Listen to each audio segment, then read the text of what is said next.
What's up, guys? YogiZilla here. It's episode 117 of HorsePLAY Live Uncut. Raw and uncut. I like it raw. Wait, what? Anyway, we're about to get started. Today's March 10th. Good lord. Wow. It's already March. We're almost done with Q1. Quarter 1 of the year. Anyway, Obi's MIA once again. So, I'm just gonna get started.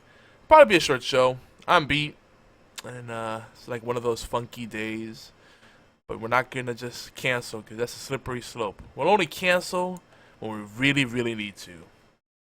With that, yeah, let's get started. You are listening to an All Games Radio Network broadcast of allgames.com.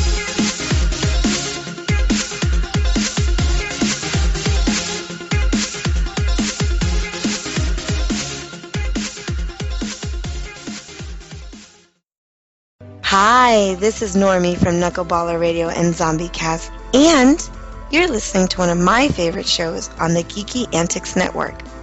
Don't forget to check out the rest of the gang over at geekyantics.net. Warning, there might be rants and food ahead and possibly inappropriate behavior. Don't tell anybody though.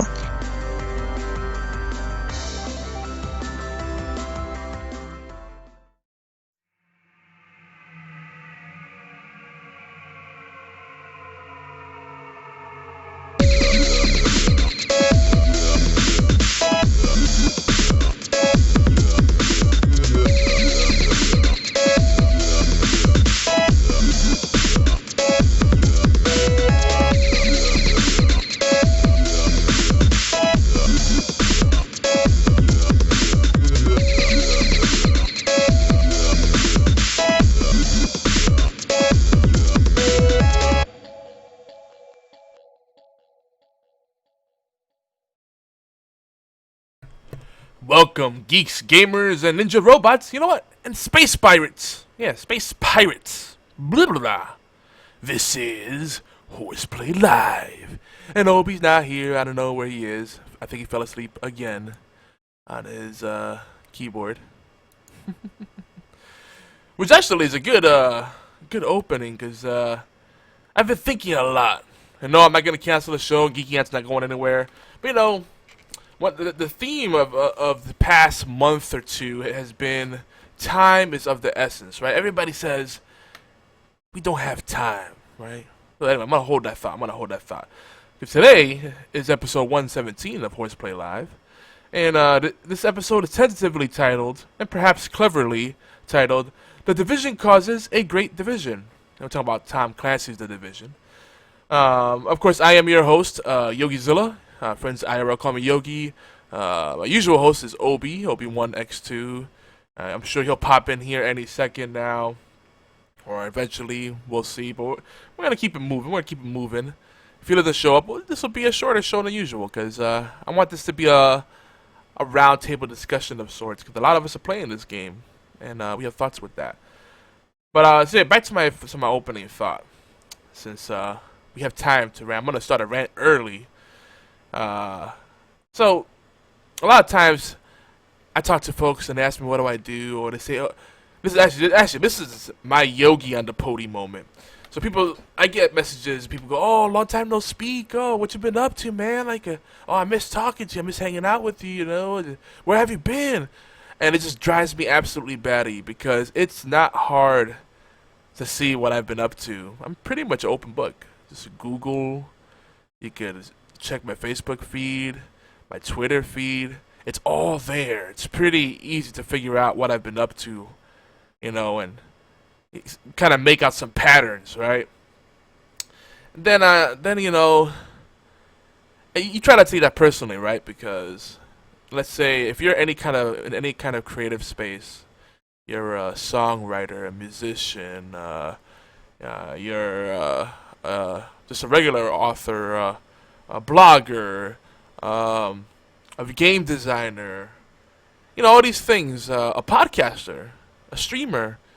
You know, if you do these things and you're passionate about it, and you do it on a consistent basis, and then people don't take notice. It's kind of hard not to take it a little bit personally, but you know what it is? It's just people are just kind of, they're in their own world, right? They're just so engrossed, and part of the problem is there's just too much content. And I know we talked about it before. There's so much content vying for our attention that people just can't keep up with it. You know, social media, in theory, should make us closer than ever, right? And the speed of the internet information highway should make us more aware and educated and perhaps sensitive to each other. But all it does is create more noise and makes it hard for us to catch the things that really matter. So you know, I'm going in a different direction, but just, you know, think about it. Just it cracks me up because people, when it comes to podcasting, I think podcasting is one of those special things where it's the sweet spot. People don't really read anymore. They do audiobooks. And podcasts, you know, are audio. It's an audio format primarily.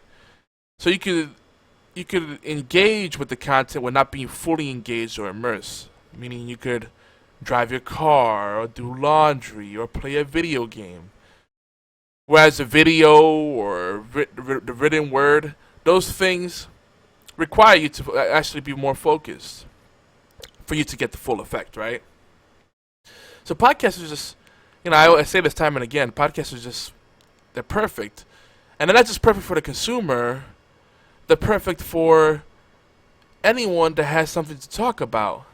This is my real gripe here. You know, I've gotten so many messages, tweets, forum posts. I've been contacted in every space possible, and it's a lot of it's people that have found out that we're a lot of our, pretty much all of our articles are at the front of searches for help with Twitch or streaming. People that want to know, how do I grow my Twitch channel? You know, how do you use social media to grow your audience if you're a streamer? All these kind of things. How do I succeed on Twitch? You know, is it, you know, is going for Twitch partnership worth it? Stuff like that. If you search those things, Geeky Antics content is coming up in the front. So people see that and they want to ride. They want to ride our coattails, and they wanted some of that juice, right? And that's cool. If you want to be part of our stream team, awesome, and we'll help you grow your audience. The problem I have is that people want a free ride, but they don't want to invest. They don't pop into the chat. They don't leave voicemail. They don't, you know, tweet. They don't go on Facebook. We give so many options to interact, a few seconds here and there to be consistently plugged in. And this is why I come to the decision, I'm not going to chase after people anymore and accommodate people anymore. Because if you see the value in something and you're really serious about your success, you should be looking to make those accommodations and take additional steps. Because you know what? It's not fair to the people that pay me to promote their content, that pay me to promote their podcast, that pay me to train them and coach them in their business endeavors, that pay me to set up their website. You know?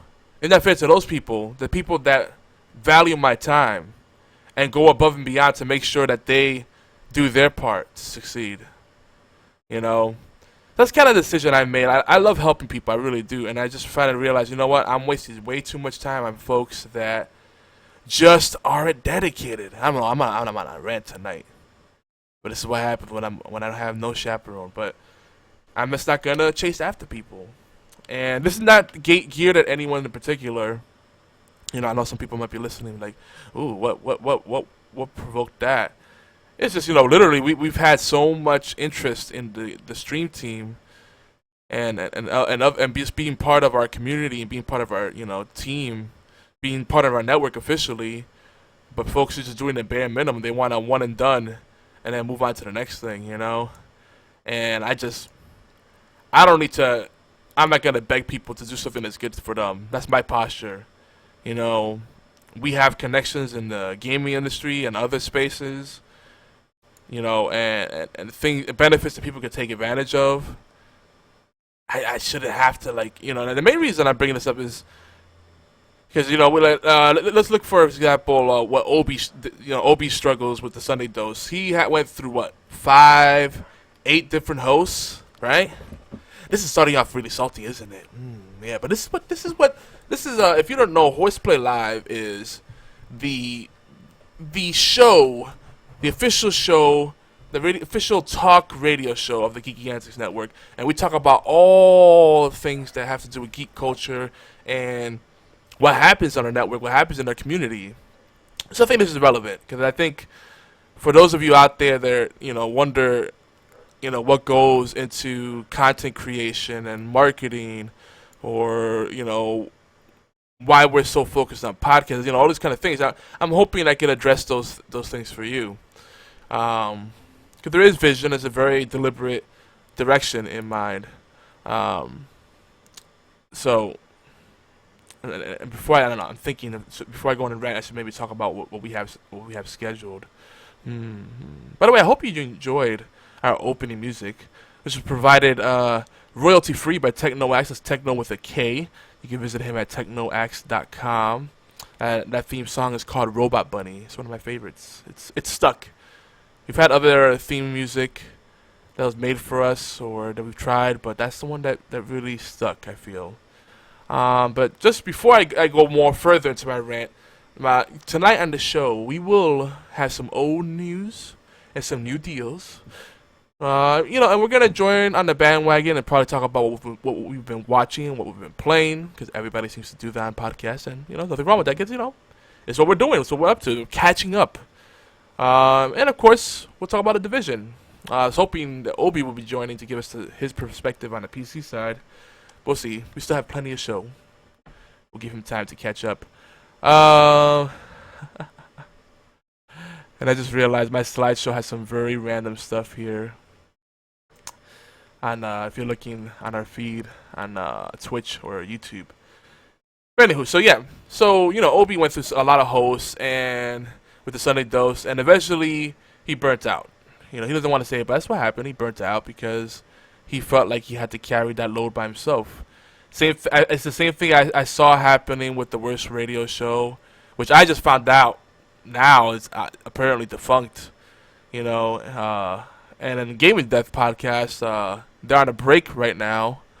And I was just talking to Chris earlier. We were playing the Division together and catching up. And, he was telling me that, I don't know if I should get into his business. This is his show. Maybe I shouldn't. But, yeah, just a general thing that people tell me is that their hosts say, oh, well, I don't have time, or I want to focus on my career, I want to focus on my family. And I'm like, well, if you're asking for 1 to 2 hours of person's time a week, or every 2 weeks, or every month, that's nothing. And the way I look at it, podcasting is an opportunity to catch up with people. It's a good opportunity to have an outlet that is unlike any other, because you're in the moment. I love writing, but with writing, I feel like there's so many things that I write, so many articles I've written. Just the past few months, I've written dozens of articles that I've scrapped. With writing, you have so many chances to change things and delete and kind of backpedal. But when you're doing podcasts, I feel like you're more committed to it, and you're living in that moment. It's so pure. That's why I'm so passionate about it. And I just feel like people are really doing themselves a disservice by not seeing. You see, it's not a matter of time, finding the time, or priorities changing. No, I think it's simply people don't see the value. They don't see how important it is. They don't see how important it is as a career thing, or just as a spiritual, personal thing. It just feeds your person on so many levels. I don't know. It inspires you. It inspires others. It helps you connect. It helps you refresh. It helps you gain fresh perspective. I mean, there's just so many benefits to it. And most podcasts are quite simply just a conversational format, and there's nothing wrong with that. It's just people catching up with either folks they're actually talking with directly or their audience and kind of engaging them in an ongoing conversation. And I feel that's something beautiful that you don't really see in a lot of content. In a YouTube video, you have the comment area, and you'll be lucky if the content creator actually engages you in that. But usually it's just trolls and fanboys and fangirls, and it's weird. It's not very. It lacks that warmth. And another thing that it also made me realize just how much I'm gonna be shifting my attention to paying clients. People that even podcasters that want to really get serious about doing more with their content, spreading it out there. I'm not gonna go above and beyond for people that are not showing that they're serious. Whether that means they pay money or they really plug in. It depends, but this time becomes less and less available. And I find myself, and I know a lot of folks feel the same way. You give, and then you don't have anything left to give to the people that really deserve it or need it the most, because you're spread so thin. I just find it funny too, because we have so many shows that are either exclusive to our network or syndicated on our network, and I think the most important thing people need to do when you're on a network is not just here's my feed, here's my marketing collateral, here's my podcast cover, some banners, and some copy, or a media kit if you're lucky. No, it's not one and done. You consistently communicate, hey, I'm planning to do this big event, can you help me promote this? Oh, hey, I'd like to join you on some of your shows so we can collaborate, and come join me on my show. Or, hell, very simply, hey, I'm thinking about changing the show. Or I'm thinking about taking a break. Or I'm thinking about canceling this show and starting a new show. Not, this just happened, sorry, I probably should have told you. Like, that kind of stuff is like, because we're not making big bucks off of this, but we do have a massive audience compared to like just Joe Schmo doing their own little thing. We have the connections and we have the great potential. This is a serious operation. We're having fun with it, right? But people just kind of go, that they act like it's just a little hobby. And like, honestly, this between Geeky Antics Network and my consulting work, this is pretty much what I do 24/7. So when people just don't take the effort, like, I don't know, I think we live in an age of entitlement where folks feel like you should go chase after them. Well, see, this is the way I look at it. I'm running this network and I have tons of show hosts, streamers, feeds, all this stuff to tend to, an editorial calendar. I can't chase after everyone. So if your content's important to you, reach out to me and be consistent with that. I think that's the way it should be. You shouldn't expect one person to reach out, reach out to 100, 1,000 people, whatever, or even 20 people. But each of those people, should run point. I don't know. Am I crazy? I think it makes sense. I don't know. That's my rant. Maybe it didn't really get to any particular point, but that's what I have to say. That's why I wanted to get off my chest. I've been thinking. I've been stinking. So if you ever have someone, you may not be a podcaster, but if you ever have people in your lives that, let's say you have some kind of club, or you have an organization that you run, a gaming clan, a guild, anything that you devote enough time into, any resources into, that's important. There's a value there. It may not be a monetary value, but it's a value. You might have a tabletop gaming club. I know Matt Bradford is doing that out in Canada.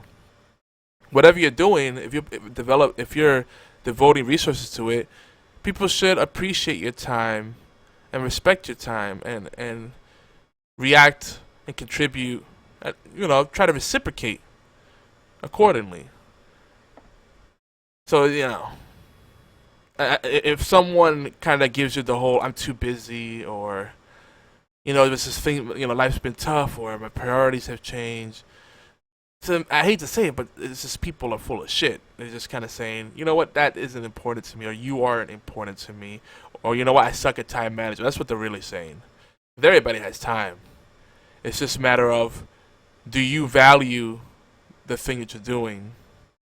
And chances are, if you don't value it, it's either the value was not communicated properly, or you don't see it, or quite possibly there is no value there. There just isn't any value, And I'm gonna sip some coffee here, so I might be a little bit too hopped up already. So anyway, folks, if you're new to the show, welcome to our silly party. Woo!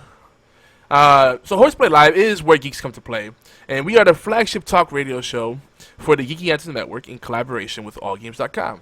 And our show covers all aspects of geek culture, and just anything really. Like we got a special focus, probably I would say, on indie and strategy games, technology, rants, issues that geeks face. I always put the singular.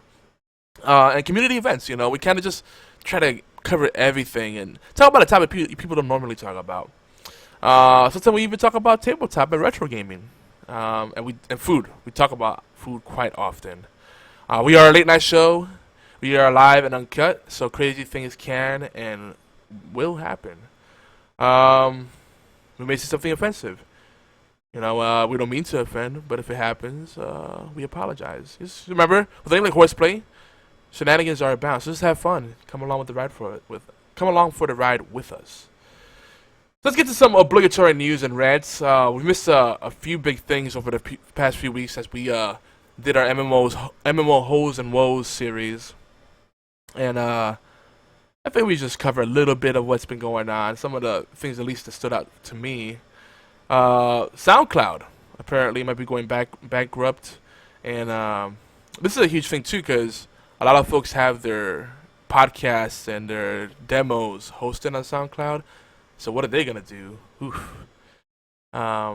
Sadly, what I've noticed with that, and this happens quite often, when you have a business model where you rely on venture capital, outside funding, right?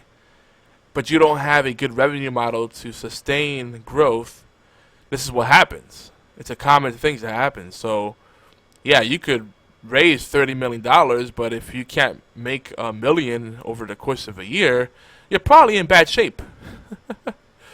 So that's what happened with that's what's happening with SoundCloud.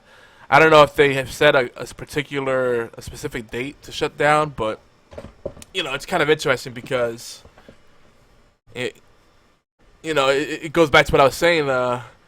Is podcasting something that's undervalued? Because I would think if podcasting was nearly as big as I know it is firsthand, but maybe it's not as mainstream. I would think that the pervasiveness and the popularity of podcasting would keep something like SoundCloud afloat. But a bad business model is a bad business model, so I don't think it's a reflection on podcasting or the music scene or anything like that. There's voice actors that are also on SoundCloud. I think it's more just bad business practice, really what it comes down to. And I know we talked about this a couple weeks ago, but so I figured I'd bring it back up because it's an interesting bit of news. On a similar note, people are worried that Twitter may be dying. There's a lot of buzz going around about how Twitter is no longer relevant. There's no value in it. It's grown stale. Blah blah blah. But they got new features. They got the animated GIFs. I guess I say GIFs because it's a graphic, inter-exchange, whatever format. Not a graphic. People say GIF. It's a GIF. Like a gift. It's a beautiful gift. Anyway. So yeah, they have animated GIF support now. So that's kind of cool, right? But who knows? I personally think Twitter is underused and undervalued. There's nothing really like it out there. What I like about Twitter is the fact that everybody has. See, this is the thing. This is the problem with most communication mediums and social networks and marketing platforms alike. They assume, or they're optimized for reactions that are immediate. Meaning that if you're not there to catch that post that went on your friend's feed, or you didn't see that status update, or that your cousin put up, or you didn't catch the thing on your news feed, or your home feed that could have been led to a deal, whatever it might be.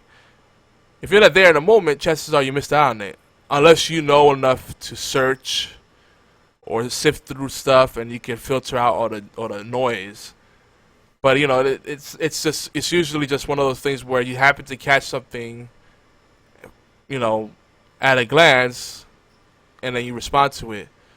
So what people do is just, to circumvent the noise, they'll keep spamming the same things over and over again until they get attention. They'll just switch the format up a little bit, so that they can hope that someone will catch 1 out of 100 posts during that week. They're pretty much the same thing, just reworded and using different graphics or whatever.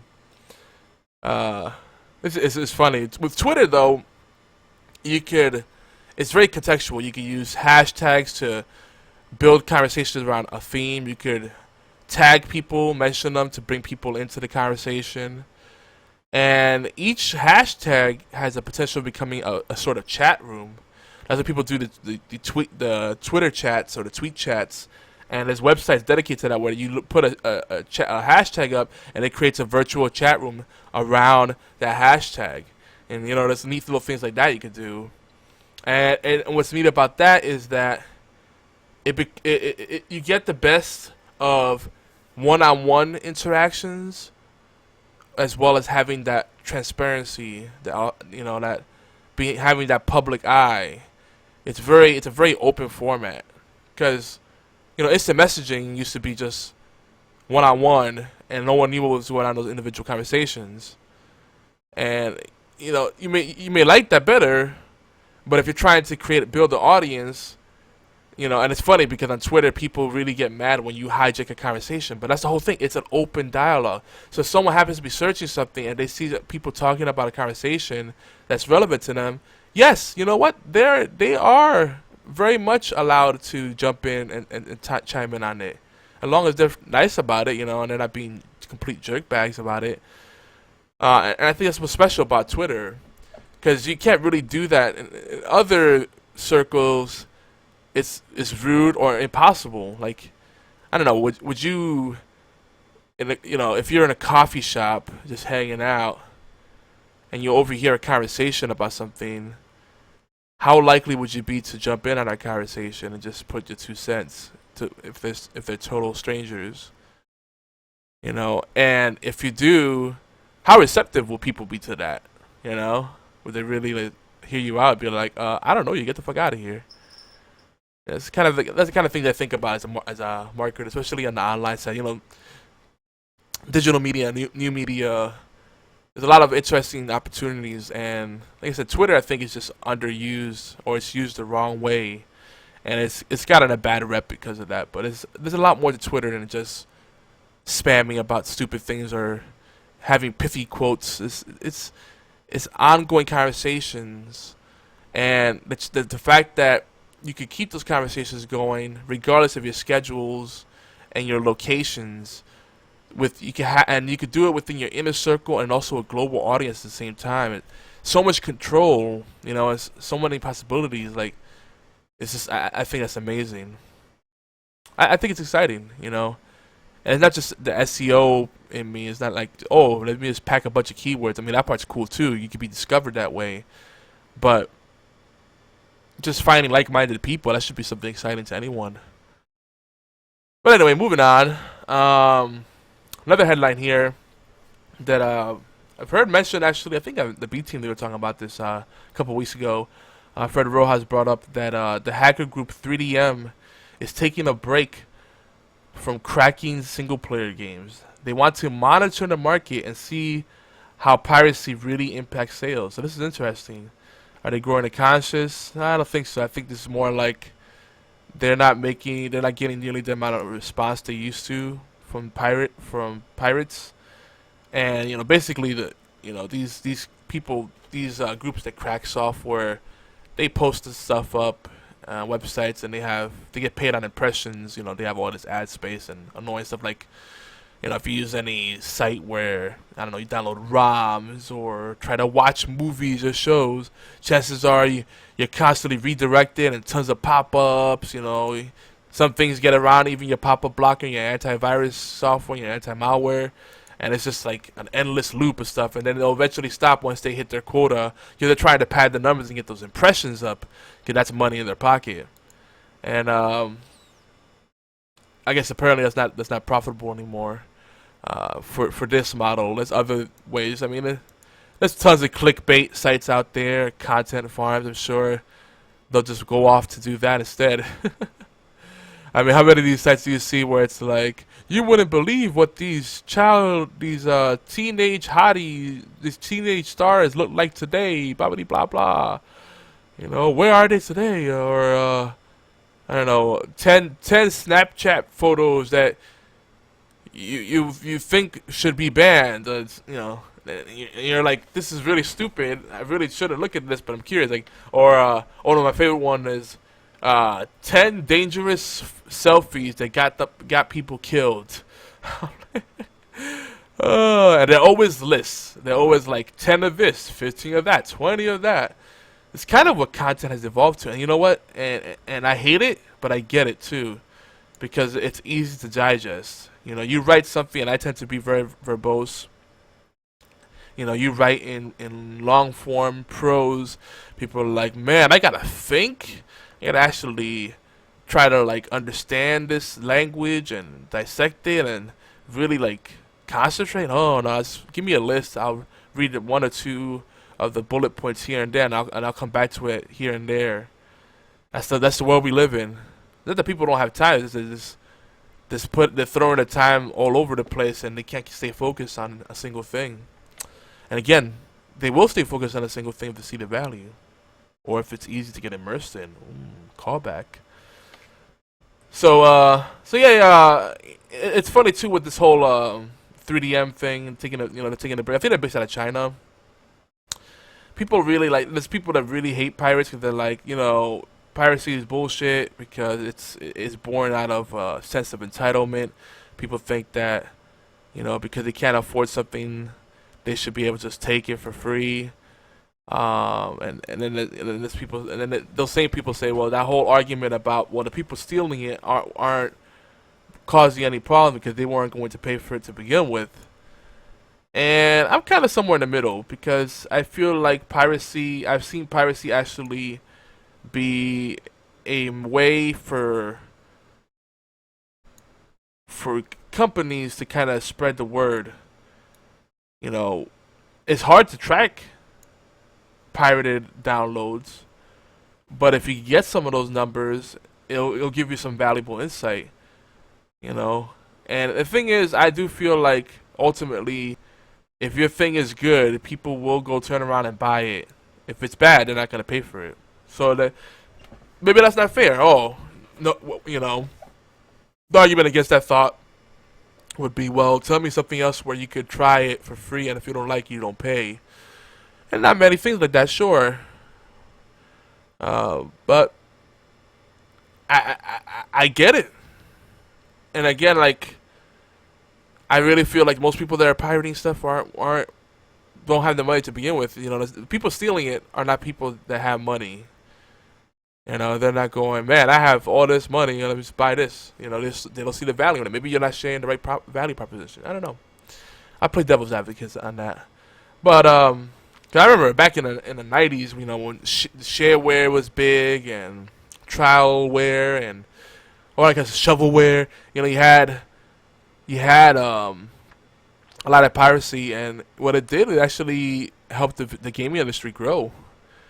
It got there's developers and publishers that will tell you that their game would not have gotten discovered if it weren't for all the people pirating it. So, food for thought. I think it's a necessary evil, but the fact that they're cutting back on it, it's kind of a good thing. What's that new? There's a new DRM, Denovu, I think it's called. That apparently is uncrackable. See, and I think the bad part about it is the more this DRM is put onto software, the more locked down it becomes, the more bloated software becomes, and the shittier it performs. Like this, like the always on stuff. I hate the fact that there's software that requires you to be constantly connected just to keep people from altering the software, hacking, cheating, etc.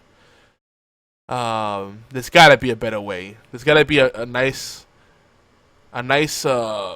compromise, whereas we can get a game that plays well and protect the intellectual property, so that down the road the consumers that do pay are not paying a higher premium for those that just get the free ride.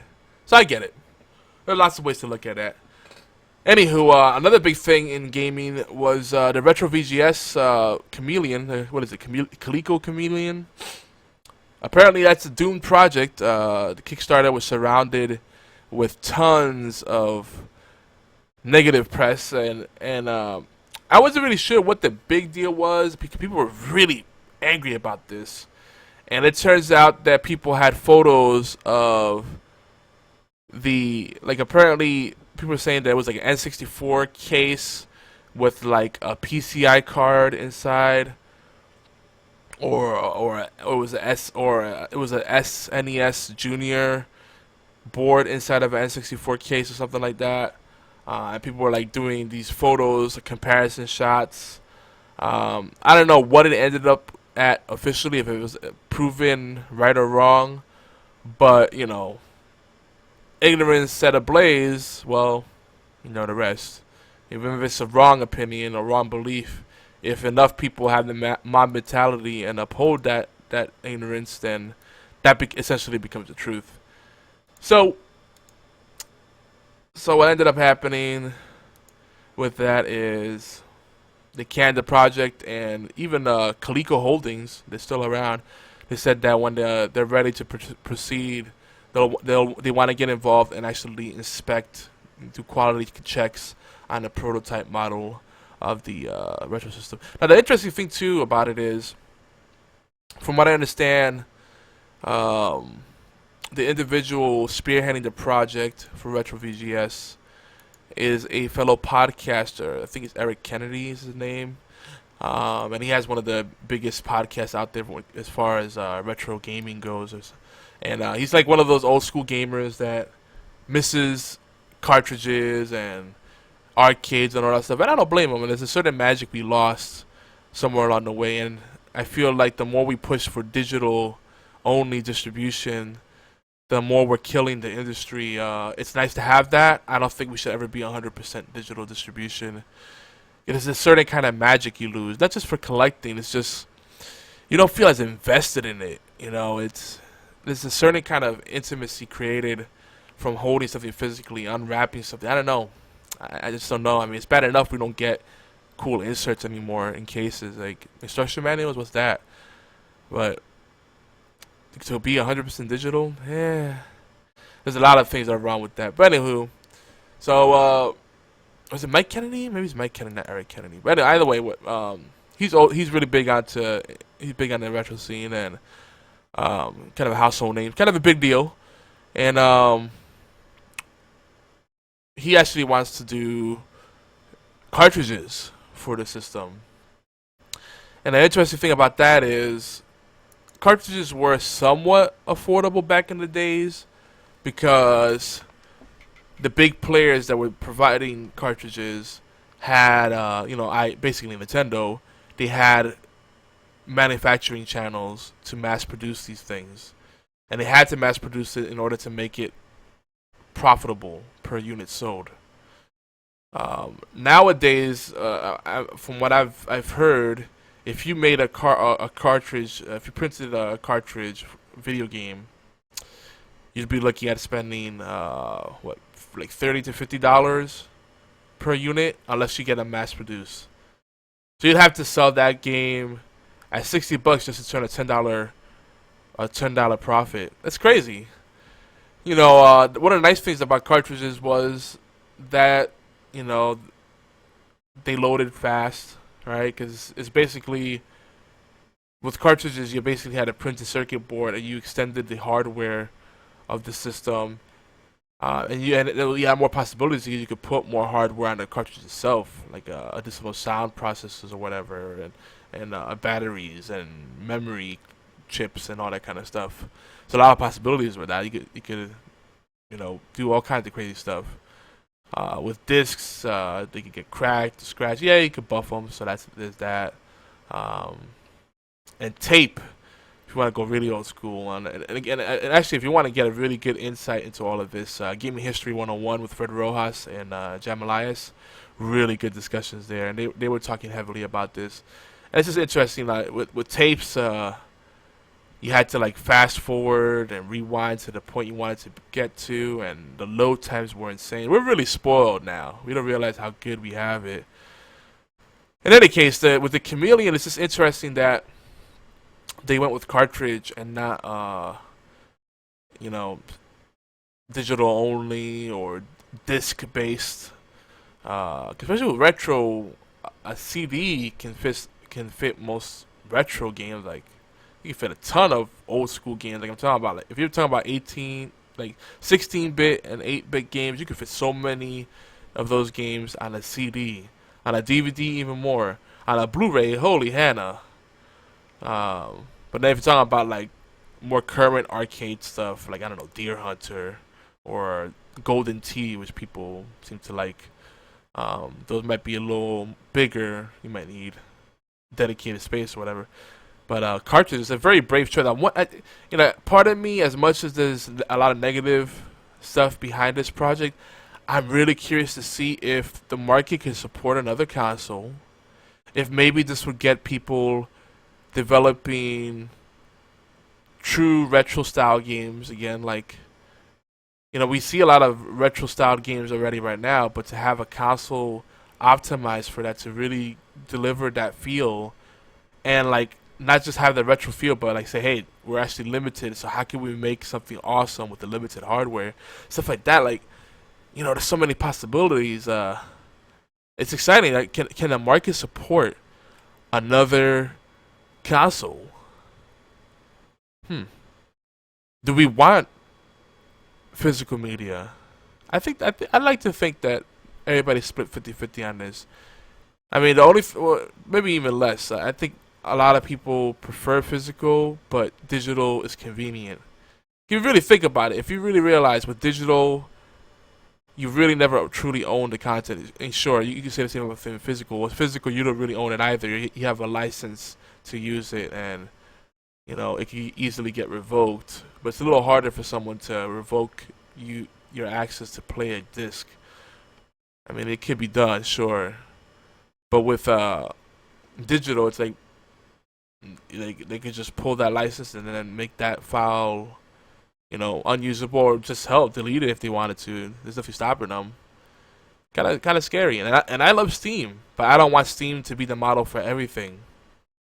And Microsoft's talking about, going with the digital path, and consolidating the PC and Xbox experience. I don't know. It's cool in theory, but then you think about it, it's important to have different platforms. It creates competition. It gives people options, and I think it creates people. It keeps people honest. It creates opportunities for everyone: the consumers, and the developers, the publishers, everybody, manufacturers, everybody. So, with this, the retro VGS systems that they've been trying to pitch, the Chameleon, being the latest one. I'm just curious if it could work. Obviously, there's interest for it. Can the market support another console, even if it's not a direct competitor for PS4 and Xbox One and I guess Wii U? And PC's on kind of its own little world anyway, so you could call it a console. But yeah, we're not gonna get to that debate. So you know, and it's another thing too is I get it too. A lot of like us, a lot of the older gamers, you know, I'm part of that group. I grew up with Atari, ColecoVision, and television, all that stuff, Pong. But I still appreciate the modern stuff. But the purists that are like, man, it's just overly complicated, it's BS, and games are just not fun anymore. They're just trying to be, they're just pretentious, and they're big productions, but there's not really much to them, you know. So that I see, is it nostalgia that's driving these efforts, or do people really just want? Is there something magical that you can't capture in modern games? You know, it's a lot of interesting. I think one thing's for sure, when developers were limited by the hardware, they were forced to be more creative in the problem solving. All right, Pac-Man, for example. If I recall, from my old programming days, you know, a lot of languages had you know, limited object space. So let's say, you know, and I'm just going to use an abstract example, not a specific one. But let's say you're programming a language that supports 3 layers. One layer is your hero layer, your character, Pac-Man.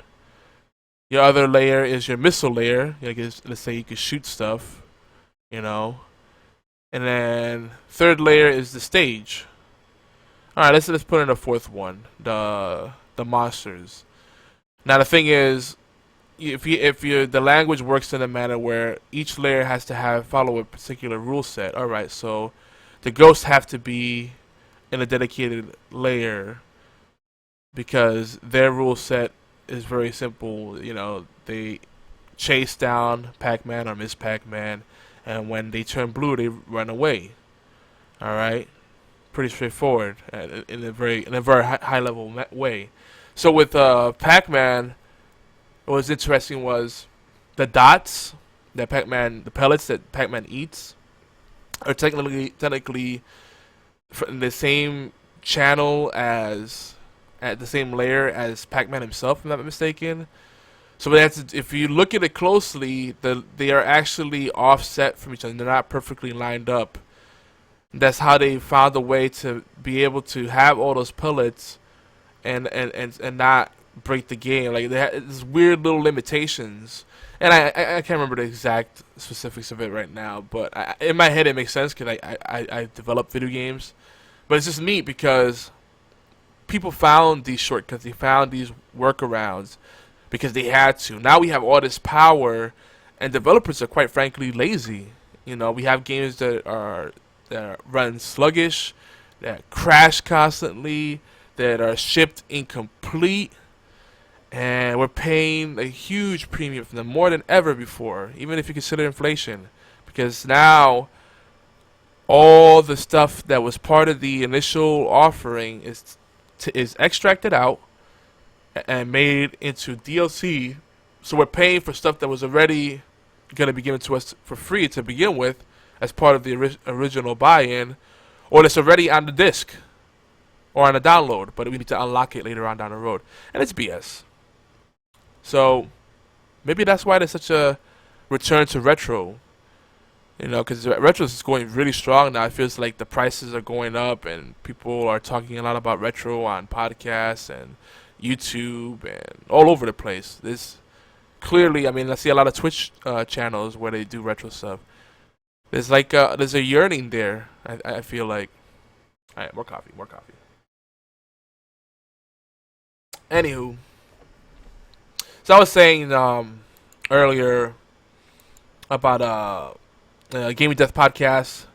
They're coming back soon. I'm gonna work with Chris to get that back and running, help him out, because I know exactly what he's feeling. It's rough when you're passionate about something and other people are not as passionate as you. That's kind of what happens in life and in any kind of project. or organization. You know, there's always the few that are really aligned with the mission, and then there's the other people that are kind of like just along for the ride. Sunday Dose is no more, so now the Sunday Dose will be NSFW, Not Safe for Wrestling podcast. At least that's the plan for now. Stay tuned. I still gotta like update all our schedules and Twitch panels and all that stuff. I'm waiting for Obi to send me some graphics so I can do that and some copy. From now I'm just gonna put penises. I'm gonna stop chasing people. I'm telling you, I'm stop chasing people. I got too many things going on with the network. Too many. I'm doing coding changes to the site. New shows that are being onboarded. I got a bunch of my own shows that I'm producing. Tons of stuff in the pipelines, new clients, new sponsors, lots of negotiations. Don't have time to, don't have time to chase down people. I don't. And of course, West Radio Show. I don't know. I hope that Kevin and gang come back. They have a nice dynamic. Andy, Kevin, and Rob. But I know Rob's doing the podcast as fuck, podcast AF show with Metric Methods and I think PX Jr. So we'll see. We'll see how long that lasts. I hate to sound like that, but this is what happens. I mean, literally every week, I'm getting business pitches, stream team apps, podcast ideas, all this stuff. But I show excitement for it, and I let people know, hey, well, okay, let's bounce ideas around. Let's take the next steps. But I'm not gonna keep chasing after folks. You gotta, do some legwork, because I'm not gonna go do all this preparation and do all the research for you and walk you and hold your hand through it, and then you're like, you know what? I kind of want to just I want to watch the paint dry. Let me watch the paint dry. I think we'll do that instead. I'm too busy. That's the favorite thing when I tell friends about our podcast. When I tell like longtime friends, I'm like, hey, you should check out our podcast, because they'll say, oh, long time no speak, man. Where you been, Yogi? I miss you, man. And I'm like, oh, I've just been podcasting. You should tune in, and there's some stuff I've been talking about. I think maybe think about you. And they're like, oh, I don't really have time for podcasts. And like, what? Do you ever take a crap? Again, you can fit in a few minutes here and there. Do you ever sleep? Do you ever just lay down and try to relax? Perfect time to listen to a podcast. I don't know. Call me crazy. But again, people don't see the value. People want things to fall in their lap. That's really what it comes down to. And it's not so much that they don't like you or they don't respect you. As a content creator, that's the first thing you might think. Like, oh, people don't think I'm relevant. They don't think I'm important enough. They don't think I'm cool enough. I'm not engaging enough. Blah, blah, blah. My content's not good enough. No. What it really comes down to is people really have issues within themselves. And if an opportunity doesn't fall on their lap, and if you're not throwing it in their face and making it completely easy, they probably won't take the next steps. That's really what it comes down to. And again, with podcasts, everyone has something to talk about. It's easy to participate with podcasts, at any level, as a listener, as a podcaster, as a producer, a guest. It's easy to pollinate that content out there. And sometimes all you have to do is show up. It's easy. I don't get it. The way I look at it is, if you have time to stream or game, you have time to podcast. Straight up. If something happened in your life where you say I can't podcast anymore, you still have internet access, you're still gaming and streaming, then you're full of shit. That's something. I'm just gonna put it out there. Something wrong in your head. That's all I can say. So like I said, it's really about communicating value, not finding the time. So if you have fellow podcast hosts that are killing you because they're constantly showing up late, or they don't pitch in, or they just stop showing up at all, I mean, imagine, and this is the way people work. Like if your podcast suddenly gets picked up by Polaris or IGN or Giant Bomb, and they're getting sponsorship dollars, I bet you those same people that never never edit show notes, never respond to email during the week, never try to help you follow up or look for guests for your shows. Always show up late. Don't show up for sound checks. Don't help you with the post-production stuff. Don't do the social media marketing, the community management and engaging.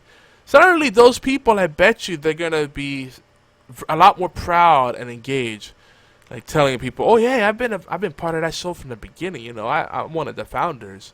It's funny how that changes when there's like that clear valley, right?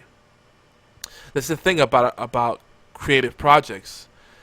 It shouldn't be about how profitable it is or how big it is right off the bat. It's more like, do you believe in the message? Do you believe in the content? Are you passionate about the subject matter? That should be number one. If you don't have that before the money comes in, before you get popular, that's going to show after time. It's going to show because there's so many podcasts I think of where they've hit it big, mainly through luck or just being in the right place at the right time. And that applies to any creative space, any kind of content space, right? But they don't have that passion. They don't have that love. It was just kind of something they did, and they got lucky. They got it big, and they've been milking for everything that it's worth. But they don't. You could tell they don't really care about it. That's sad. One of my favorite podcasts that's not affiliated with Geeky Antics Network or allgames.com in any way, because I love all the shows on our respective networks. I can't really think of any show that I don't like. Yeah, they're all awesome. But straight up, I'm just saying that. And so make sure you do tune in All Games Radio Network. But of course, geekyantics.net/podcasts. But I like Tyler and Dave play old games. And those guys, they barely talk about games. They barely review the games that they're playing. But they're having fun doing it. And you could tell that they are passionate about it and they really wish that they could do this 24/7. And that, sadly, to find that kind of passion, really hard. And most people are kind of like, well, what happened was, well, you know, I had to relace my shoes, you know. And that's kind of my whole theme. And I don't want people to think I sound bitter. And if anybody's listening to this, they're like, oh, is he talking about me? Because that one time I did this. And there's going to be someone out there listening to this show after the fact, taking it personally. No. I've been thinking about this for a long time, and I just feel like I need to just talk about it now. Because this is the platform for that. This is the voice of the gang, our community, of the Geeky Antics Network. And, you know, that's my thing. It's just, I just don't want excuses anymore, you know. If people don't want to do something, fine.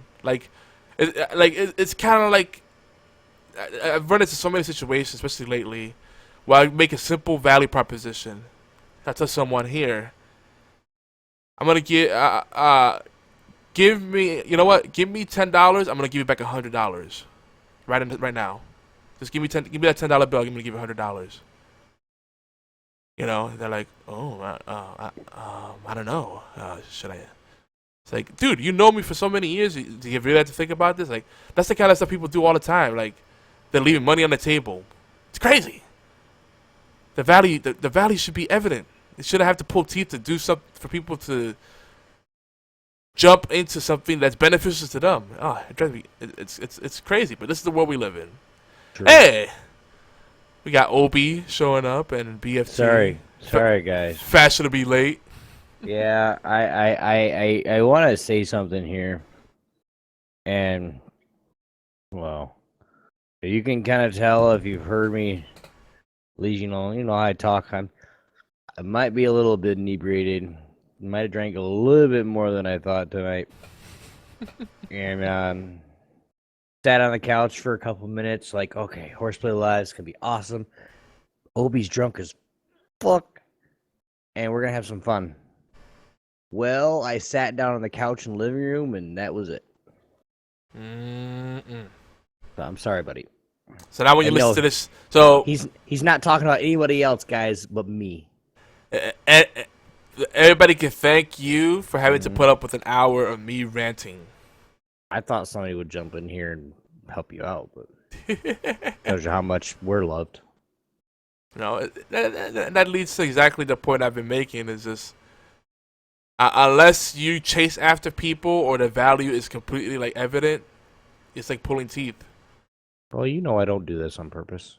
No, I know. I'm just saying. We've had a long couple months with family issues. And... No, I know. I'm saying in general, and I said like no one just feel like if you feel like it applies to you, talk to me. I'll let you know if I have any issues, and we'll talk openly, one-on-one. But it's just a general thing I notice. People just they're weird like that. It's weird. Mexi Chan plays. What up? How you doing? So some quick deals for cheap bastards. It's actually, this is an exciting time. It's Sega Publisher Weekend on Steam. They got the Total War series up. They got the Sonic games. I think the Sonic collection, all the Sonic games are usually like 100 and change. I think now you get them for like 20 something bucks. What else did I see in there? Oh, they had the Neptune, the hyper. Gosh, I can't even think of it. Hyperdimension Neptunia games on sale.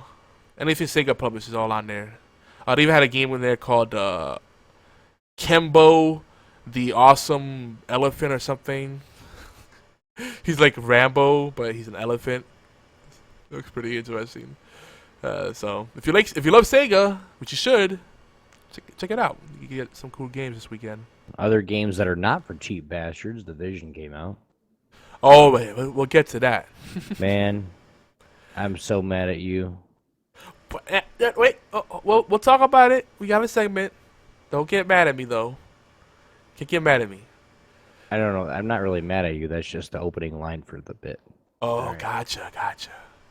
Sorry, Wait, you know. I got another recommendation for you. I ruined it. What's up? Soldierism sent me a copy of this game, and it's actually a really neat little game. It's like a true palate cleanser. It's a little quickie you could play here and there, just to switch things up. It's called Hero Siege. Yeah, he sent me a copy too. It's a neat little game, isn't it? Mm-hmm. It's like, at first you think it's a dungeon crawler. You do level up, and there is lots of loot. But really, you have different classes you can pick, all with different abilities. You level up, you distribute your points, and it feels very Diablo-ish in that, like more Diablo 2 than Diablo 3. Because Diablo 3 doesn't really let you change anything, which pissed me off. Like, they put Diablo on rails for Diablo 3, that didn't make sense. Diablo 2 was all about customization, and Diablo 3 was like, hey, we'll just do it for you. Like, ugh. Anyway, but Hero Siege is neat because it's more like, it's kind of like a tower defense almost. Like, you have to survive X amount of waves, right? Mm-hmm. And that part's pretty neat. It's a very, very like low budget game, but it's got some cool effects in there. Very like little pixel art and particles and stuff. So Hero Siege, if you want a copy, I have an extra copy.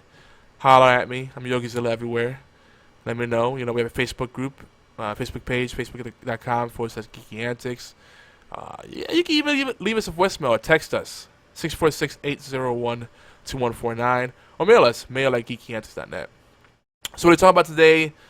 What are we talking about? Probably going to talk about the Division, but before we talk about the Division, we're going to talk about what we've been watching and what you've been playing. What? BFT saying Diablo 3 had more customization than 2. I don't think so. I don't think so either. Yeah. Because it got rid of the skill tree section. Like, it unlocks stuff for you. Now, I played the shit out of Diablo 2X, and Diablo 3's become one of those games where it's, you know, why do I have to do all of this stuff? Like, can't they just make it easy mode? And Diablo 3 comes out, and there's easy mode. And now the people are like, well, why is it this easy? Like, yeah. Make up your mind, bro. And don't get me wrong, Diablo 3 is a great game, but they just dumbed it down too much. Like, it's not. Like, to me, the best thing, like, the reason I play those kind of games, and not just for the loot, but I want that deep customization. I want to make my character the way I want to. Like, if you play Diablo 3 to Van Helsing, you'll see the glaring problems. Like, when you play Van Helsing, it may not have the polish of Diablo 3 because it's not a big company like Blizzard behind it, but there's so much you could do in Van Helsing, in the Incredible Adventures of Van Helsing 1 and 2. You have so many options, and you could really make those characters your own. And then you play Diablo 3, and it's like, this really feels like it's on rails, and it's when you compare, it's kind of disappointing.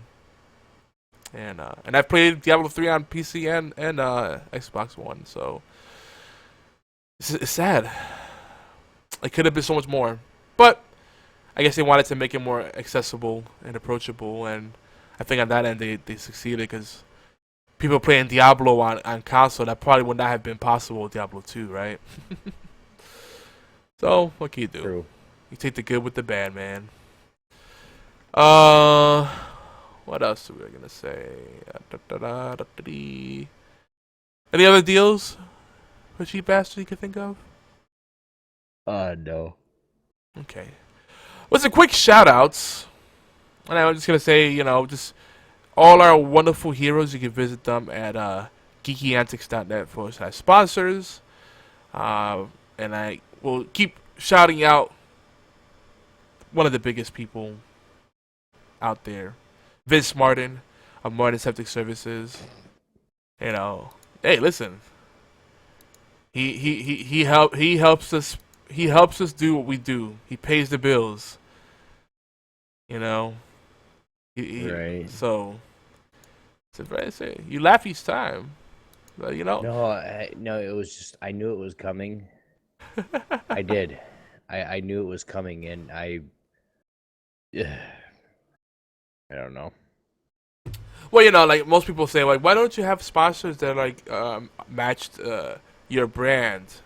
But see, those kind of sponsors, everybody else is hitting them up. Why do you have sponsors for gaming? Why? Wait, are you gonna be gaming and you're gonna need your pooper cleaned? Well, we got the sponsor. We got the guy for you. Oh man.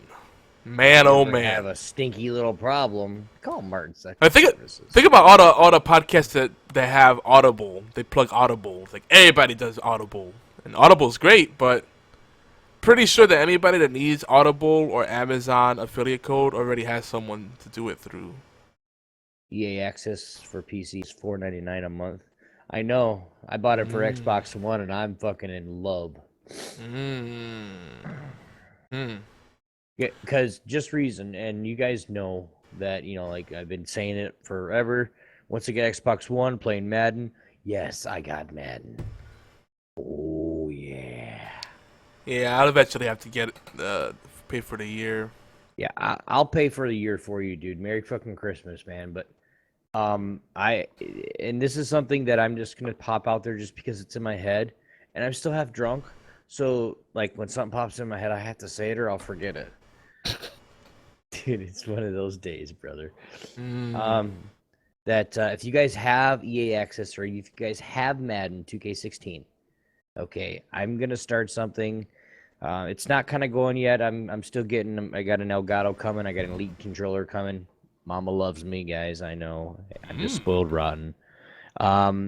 But we got this coming, and I want to start an actual gang franchise league in Madden 16. So if you guys want to play, let us know. Leave us a voicemail, an email. Voicemails, of course, you guys can text, and that number is 646-801-2149. So you guys let us know what you guys want to do. If you guys want to send us a mail at geekyantics.net. Let me know who your team, what you want to do. Add me on Xbox One, ObioneX2, and we'll play. You'll have EA access by.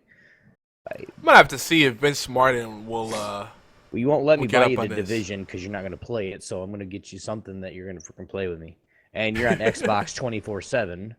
So I'm not that much. Well, Okay. this past week I have been for sure. I'm talking about this last week. So. Yeah. Gotta strike while the iron's hot, man. Definitely. But yeah, maybe I talk to Vince and see if he's not a gamer, but everybody likes sports. That'd be cool if he would join us to play But you play know what I some mean? Madden. And all it's really gonna be is it's gonna be basically, yeah, I like the Lions. Hey, it's just how it. Yes, were you losing Megatron this year and he retired and everything? I still like the Lions. Just as a team, I went up to. So, whoever you're gonna pick, basically, and we're gonna go week by week, and basically you play one game a week in this franchise, and if you play a person or a user team. So, like, if Yogi picks the Atlanta Falcons, I'm going to pick the Detroit Lions. Fatal picks whatever team he likes or, whatever, and we just play. So, if we play each other, then cool. But at the end of the season, like, it's going to be cool because, like, basically the user players are going to be up top unless you just really suck.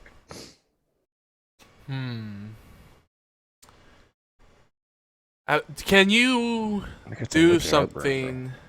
Yeah, no, that's what happened to me earlier. I had to take a little break, ooh. Does it? Because the thing that kills me about Madden is that they'll add these new features, and the next game they'll get rid of the nice features, and then create some new other features. Like, why can't you just keep what worked already and then build upon that? But anyway, I'm not gonna get started on that rant again. But do you have something where you could have when you're talking about franchise league, is it something where you could play asynchronously and have take while you don't have to actually be together online, you could be working together, playing at different times? It's kind of like yes, exactly, that's what it is. It's kind of like the Gems of War and everything, how that works. Ooh. With you don't have to be online, but if say again, you pick the Falcons, I can see it. And I'm picking the Lions, and the Lions are never going to play the Falcons unless we're in the playoffs or Super Bowl, I believe. But if you pick say somebody picks Green Bay, for a fact if you pick Green Bay, you're going to be playing against that division. So if I'm the Lions, we're going to be playing twice that year. The only time that the same two people have to be on at the same time and play is when they play each other. You know what I mean? Interesting. And this is all facilitated by the game, or is it something we have to keep track of separately? It is all in the game. Interesting. So, like I said, it's franchise league, and you can have as many players as you want. You know what I mean? So if you have, like I said, if you have Madden, if you have the EA access, get Madden 16, download it, and we're just gonna have some fun. And we can do this with the NHL 16 too. There's NHL. I would love to play. I miss playing NHL games. I do too. I'm actually downloading it right now. Well, I think it's done probably by now, but I got it, so it'll be fun. Very interesting. Let's see. A lot of last thing I did last time I had EA access, I was playing NBA Live, and damn, I suck at that game now. Holy shit, I cannot hit a 3-point shot to save my life. They have this weird mechanic now, it doesn't click with me. I don't know when to release the freaking shot, so everything I shot up was a brick. I'm like, what the hell? It's weird.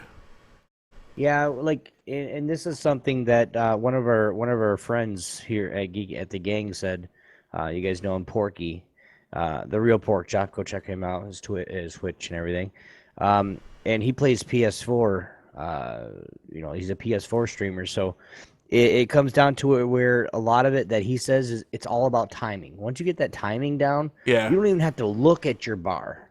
Where the guy is going to be at his reach. When I'm playing NBA 2K16 on the PC, okay, I have a controller and.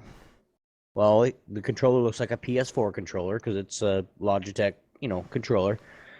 And every time that I do it, I don't even look at the shot meter anymore. Even when I'm actually in my park, I know exactly when it goes up, that's where it's at. When it's at the top and I release, it's money all day long.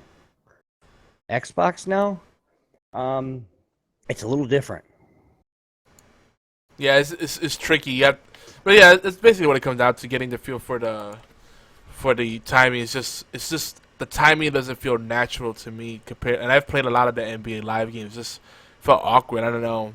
Well, and I feel like they cater more to like the ball handling, like all the showmanship shit, instead of actual shooting. Like I like shooting. I give two shits about fucking doing crossovers and breaking someone. And every now and then that's exciting, but that's not my game style. I like to post up, do screenplays, triangle offense type of shit, pass the ball around, and then shoot from the perimeter, shoot from the paint, whatever you need to do. Mm-hmm. Yeah, like I said, man, once you get EA access, and you'll have that, I got that for you, man. But it's something that, like, when you see the NHL 2K16, you can actually do a co-op season too, to where it's not a co-op to where we're like on different teams, but like, we can actually play on the same team for the whole season, or franchise or whatever. It's really cool on what they're doing with sports games now. All right. Might have to give EA another chance. I mean, EA Access is a really good deal. Well, I'm going to pay for a year, so you're going to have to get another chance. Plus, we'll be able to play Battlefield 4 and... Man, I don't know. I noticed. And we got Rainbow Six Siege. It's a better shooter, but, switch it up. You have access to different things. Yeah. I mean, I'm all fine with the shooters and everything. You play Peggle. Yeah. I'm all fine with the shooters and everything on Xbox. Like I'm, like Fatal Blades. He's with an actual I think maybe like a semi-pro team with like Black Ops 3 and stuff like that. But it's just getting I'm just now getting used to that, and I'm almost max prestige right now.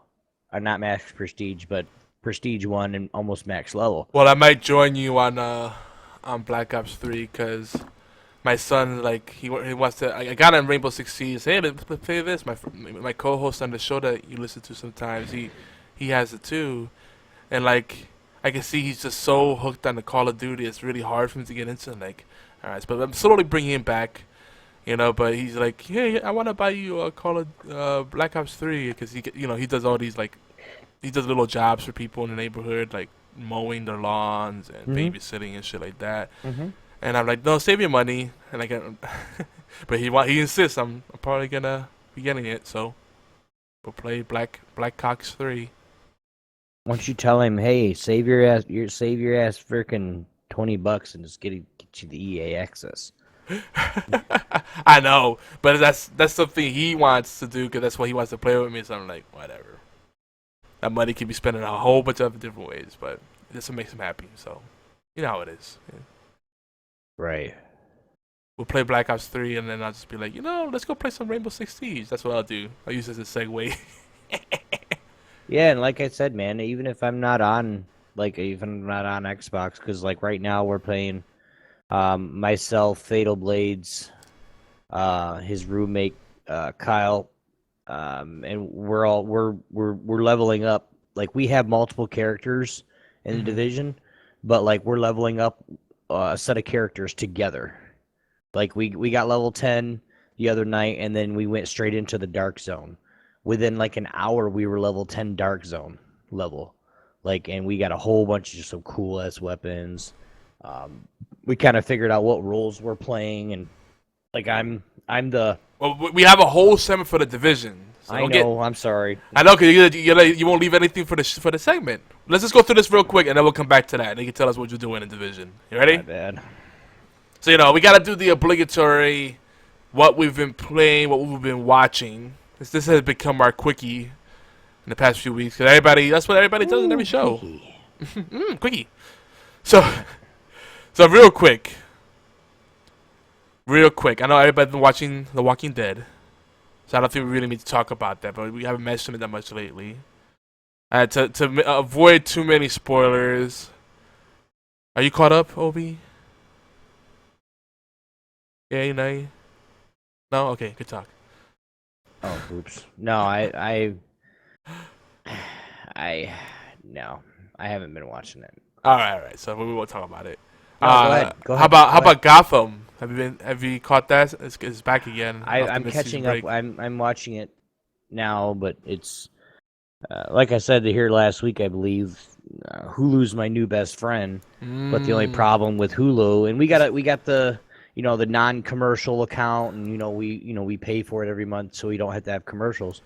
But it's like the only problem that I have with that is it only keeps on certain shows. It only keeps 3 or 4 episodes. Yeah. And so I can't watch the whole thing. So I'm frantically going around. Like I went on to CW. I think it's CW, right? For Gotham is Fox. Or Fox, Fox.com or whatever, trying to find it, and it's just I'll have to wait till a full season comes out so I can get caught up. But no, talk what you want to talk about, man.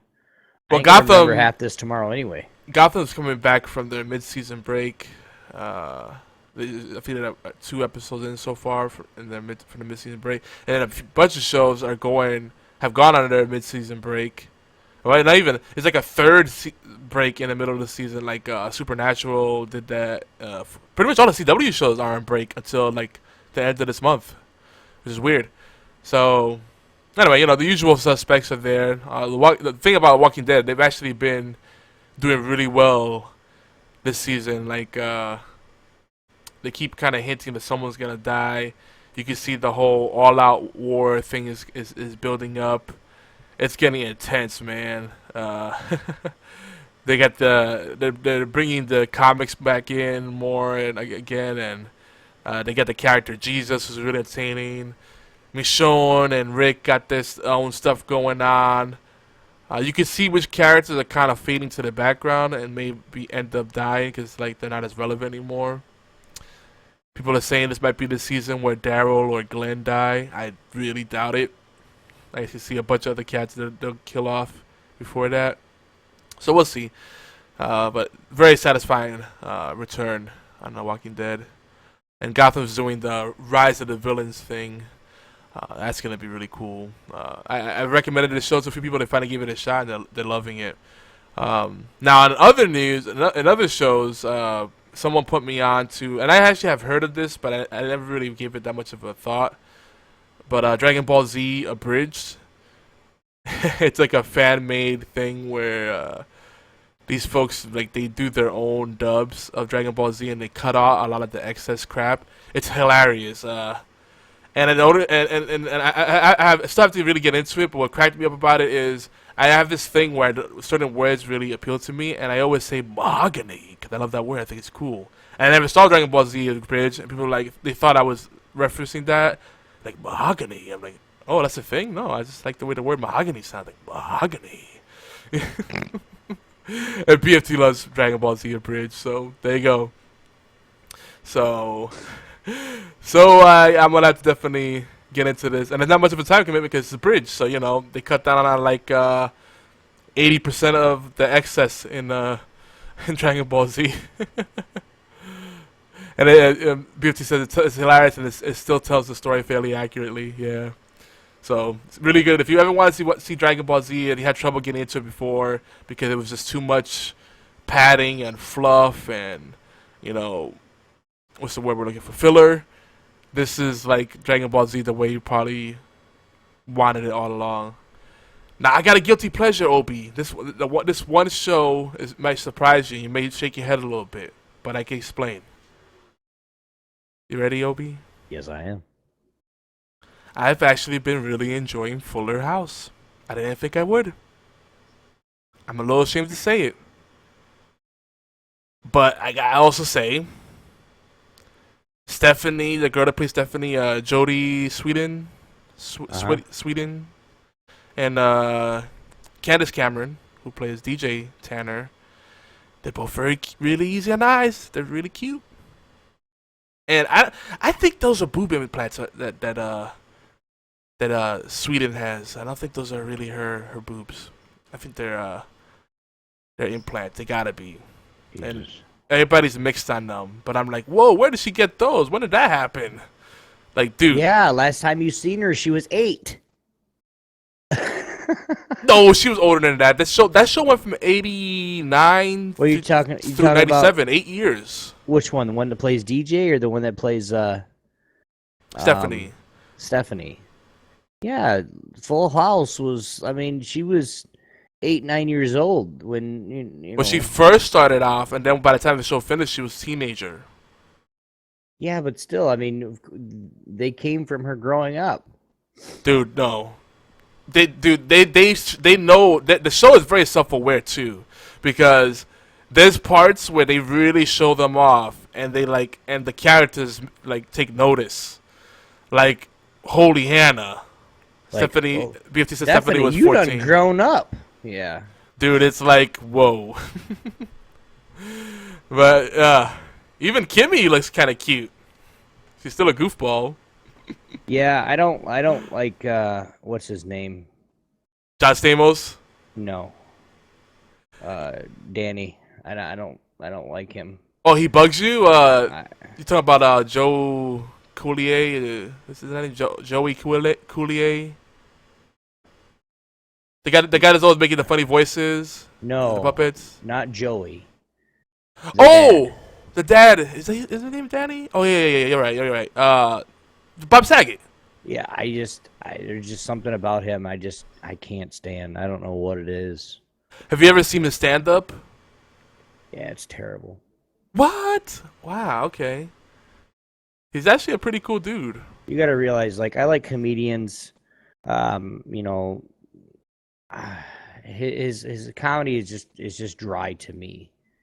But on the other hand, I like comedians like Bill Engvall, Jeff Foxworthy, Larry the Cable Guy. And this is, of course, those are the the white collar guys, that you heard about. Damn, I had a whole bunch of comedians in my head and now they're gone. Cat Williams, I love, that kind of comic, stuff like that. But just his comedy is just dry to me. Anyway, Well, he's actually really kind of controversial and risque with his comedy. He's a whole different person when he does his comedy.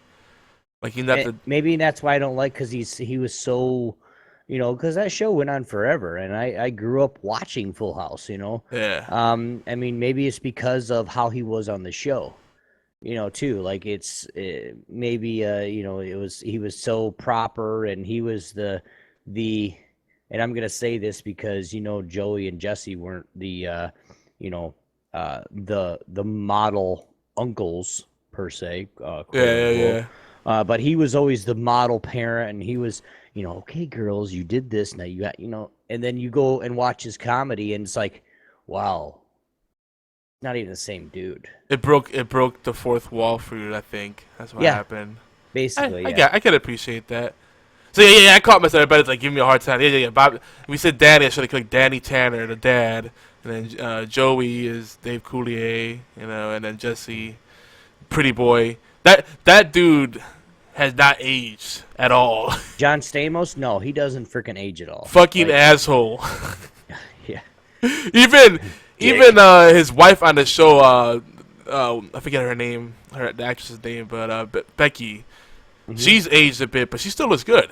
I always thought she was pretty. And I live, I spend a lot of time with, during the day with my wife and everything. So, and she's taking care of her aunt and everything. Which, cross fingers, surgery went well today. But it's just something like, they're all watching, The View, the all those chick shows and during the day. So like, and the one that played the older one. The older daughter? The one that played the older daughter, yeah. Candace Cameron. Yeah, she's actually really, she's like pro women cover yourself up, and and then that's not a bad thing. Don't get me wrong, it's not. But it's like she's like, and she's on. She's actually a permanent member on The View, with Whoopi Goldberg and with the little girl that did the Cosby Show, and I can't remember her name. Raven Simone. Raven, yeah, and they're actually cast members of The View now, which is really cool. Seeing her actually. You think of her and you remember her as the older sister Yeah. on Full House, and now you see her as adult, and she's so proper, and it's just weird now seeing it all. Yeah, and I think see that everybody has a really positive feel on it. BFT says Fuller House is really fun. Like it's neat. Like I think it's more of a grounded story. It's more relatable, but it's also like a comfort food. There's something comforting about having these characters come back that we grew up with, and just appreciating that from a different perspective. Like, oh, I'm a parent now, so I totally get that. Or hey, I see what they're going through. I've been through that, or I have a friend that's been through that. It's neat. So I'm really enjoying it. The funny thing too. What? Is I was, you think of like every, when you look at child stars, right? And I was watching a documentary on, child stars and where they're at today, kind of thing. And it wasn't Candace Cameron, but it was the middle sister, the one we were talking about. And you think about like, oh, they would never do drugs and they would never do that because they're TV show people. Like that's like the middle sister was the one that had really big, huge problems with the drugs and everything like that. And you wouldn't say it.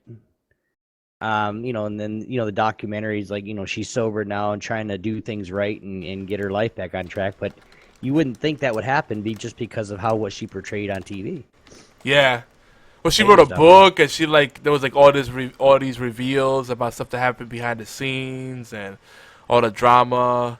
Supposedly, she's really wild. So that's why I was shocked when I found out that they were bringing this show and that everybody was coming back. I was like, wow. Like that's it still blows my mind. I didn't think it would happen, and they seem to have still a good on-screen chemistry. Really. You wouldn't know there was all that kind of stuff going on behind the scenes. So well, you would think somebody that works with each other for a decade plus, they're gonna have minus because it came out to where the two girls, and I don't remember their names, sorry, but the oldest and the and the middle, they've actually had clashes in the past of I can't work with this. She's too high strung or she whatever. Where you would think Candace would be the one going off because she was a little bit older. She knew that she could get away with little stuff, but she actually, you wouldn't think that it would be the middle one that went crazy, the older one, because she knew a little bit more what was going on in the world, kind of thing. You know what I mean? Yeah. Yeah, it's me. Like in a world where we have lots of things that are brought back, recreations and stuff. It's nice to see something that's done like that. That's actually not just fan service. It's a little more like there's a little more substance to it. So, and I like it. It's cool, man. It's hard to describe. It's just it gives me a good feeling. I can't lie. Like I'm enjoying it. Yeah. What do you think, Fatal? Oh, there he is. I like squirrels. Squirrel. What? All right, DJ or Stephanie? Today, not yesteryear, yesterdecade. Yeah, actually, when they're over 18. Yes, that's right. They're legal. I go Stephanie. Yeah, that's my pick too. Because DJ's too much of a goody two shoes. No, well, it's because I've seen her now. Is why I say that.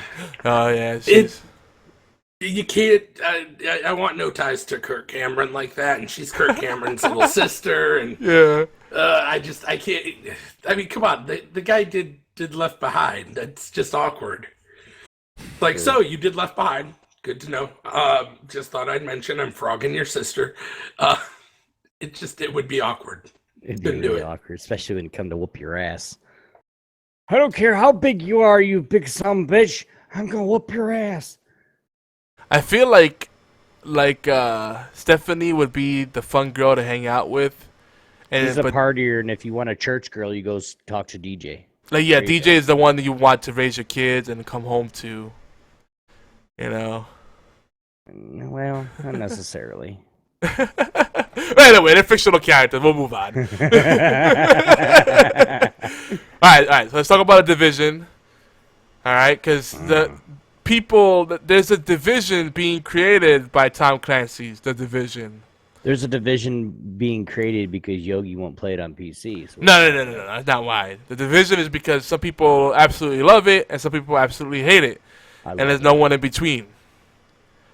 And I was hearing folks saying that it's gonna be or it is a watered down Destiny, and I'm like, whoa. No, Destiny. it's so much better than and I can say I've never played Destiny either.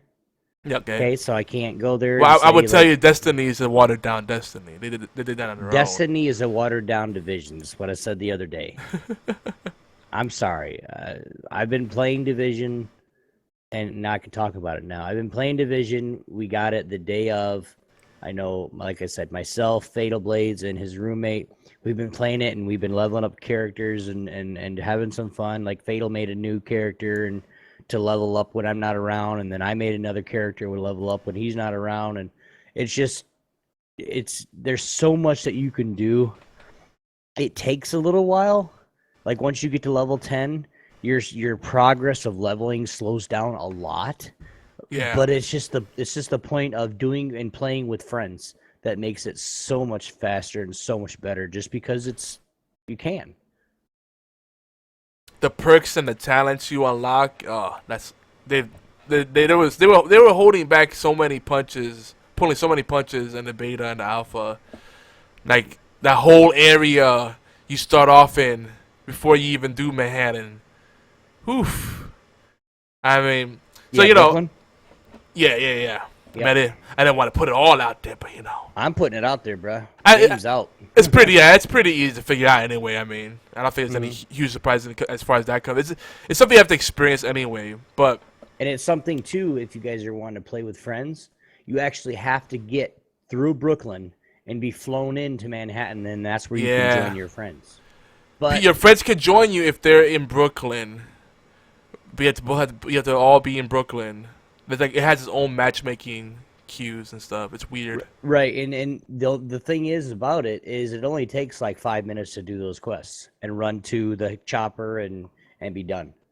Did you do the side quests too? 'Cause it took me about a half hour to do all the side quests and stuff. Not literally 5 minutes, but like it's that quick. Yeah, it's pretty quick. Yeah. Even if you do all the side missions, it's like 20 minutes, 15-20 minutes max. If you took 30 minutes, and that's you. But like we did, I was sightseeing. I know we did all the side missions. We were flying through it pretty quick, and like I said, it only took us a little bit. It wasn't that long, and then we were in Manhattan, and we could join a whole bunch of other people. Yeah, the tutorial area was really short. I have to disagree with one point. I am kind of a in-the-middle person about it. I like the game. I enjoy playing it. Really fun. There are things I think they could have done better that really disappointed me. The DZ areas. Actually, starting off right off the top, the lack of create a character options. Oh yeah. Really disappointing. I can see why they did it because of how many cutscenes your character's in. They had to limit that, but damn, they really limited. But those are not pre-rendered. They're rendered in engines, so it shouldn't even make a difference. You know what I mean? Well, yeah, but the fact that they would have to then render, 400 possibilities instead of just like 40 possibilities, as it is, they spent most of their memory making a flawless, seamless transition map, which is really well done. Yeah. Transitioning area to area and spot to spot, very little loading time, very smooth. Well, I think they give good options. You could be Asian with downs, surprise butt sex Asian, or convenience store Asian. And then there's also the token white guy, token black guy, and the ambiguously Latino guy that looks like a fucked up John Leguizamo. And there's female versions of that too. Latino guy, do you get to dance through the streets doing the Pest song? Because I may have to make a new character. You might have to. But it's funny because it's like the one Latino model, and then everybody else looks Asian or black. It's like, okay, and there's actually only like one white model. Like everybody has like the one white guy with like the mustache or beard. It's a little frustrating because you see everybody running the same character. So I went female. The female faces are pretty hideous. I found the one that was somewhat attractive and went with that. But Jesus Christ, the hideous faces are like, holy shit! Like, were you even trying?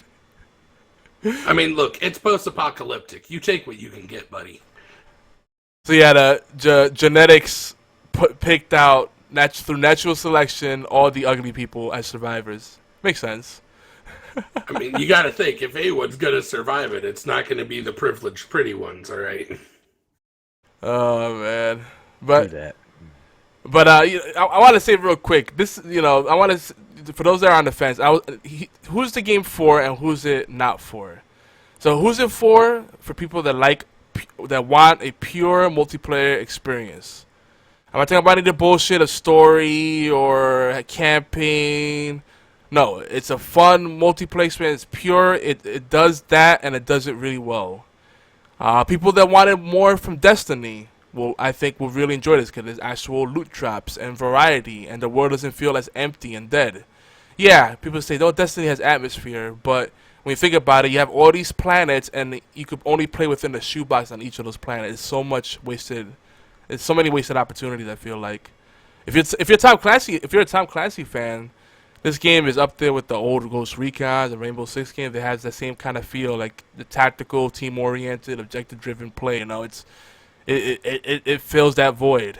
Basically, it's not Call of Duty because Call of Duty has kind of devolved into run and gun, unless you play with friends and do structured team play. But if you go into a pub, Call of Duty has devolved to a bunch of kids doing spin move, jump style, snipe, 420 blazing. I mean, it's stupid. Hey, no, it's not, because when I get on Call of Duty, you can imagine who I have playing with me, and it's like it's part of the IQ team playing with me, so I get carried every game and I win, so I could care less if they're jump style, sniping, whatever. Because I'm not gonna lie, getting to know the game, getting the field, because you guys know I'm a PC player, so like any game that I can hook up my